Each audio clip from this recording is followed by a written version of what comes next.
Alright, West Chicago, let's see how this goes. Going to see what I can remember from my notes going around in the 360. We start there, we've got the triple track, Chicago and Northwestern, heading towards Sacramento. It's actually a quadruple track here, but you know, what are you going to do? If we go around, we have the foundation road for the BNSF Empire, the Aurora Branch Railway. The last missing 4 or 5 blocks has been ripped up, but most of its run survives as an industrial spur. It is the foundational component of the modern BNSF Empire. Started as wooden rails with iron straps on top, a couple of leased locomotives, 6-wheeled American standards. It actually made money, even though it was frontier in its nature. Shortly after that, wooden rails were replaced with more, enduring rails. Locomotives were purchased, trackage rights negotiated with the Chicago and Northwestern to get into Chicago. Ultimately, of course, the Aurora Branch Railway became the Chicago and Aurora, and then the CBQ.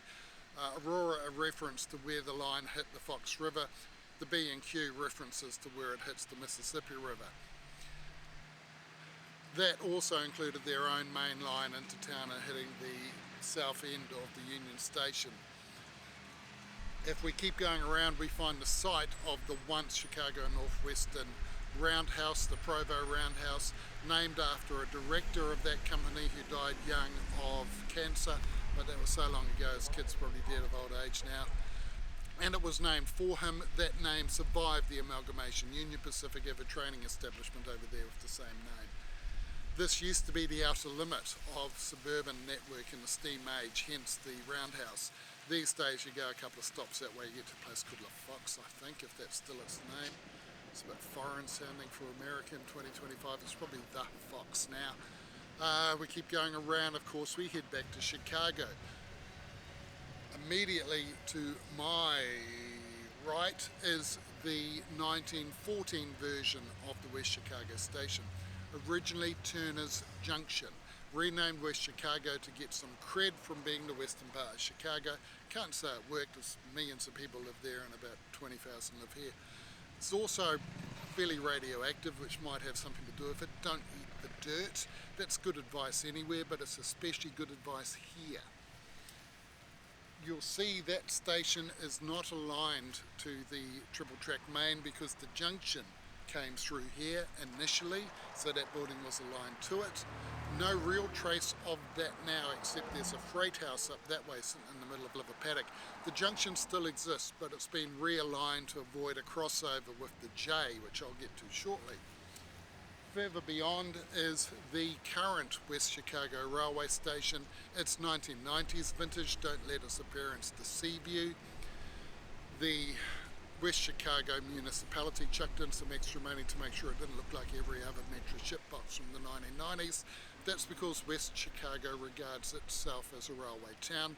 That claim is based on it being the first town in Illinois to come into existence because the railway was built, rather than the railway finding a centre of population.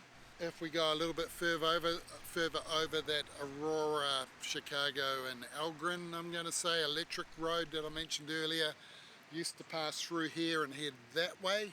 It actually crossed up and over to Class 1 roads. That's the Chicago Northwestern on its branch line, and it's Class 1 now because it's owned by Canadian National, and the J, which stands for something or other, Joliet and Easton, which is the outermost of the belt roads that goes around Chicago. There's a J caboose that way. The Prairie Path that replaced the Aurora Electric crosses those Class 1 roads on an overbridge that's roughly in the same place as the interurban Aurora Electric used to cross. That Aurora Electric starts out as a single stem, then it branches into two, and each branch breaks into two again. The particular branch that ran through here was about a couple of decades in existence, about 100 years ago. It's long gone. What else as we go around? There's a CBQ station building sitting there, now the property of the municipality. It would have been initially sitting over there, I would have thought, because that's where the Aurora Branch Railway used to go.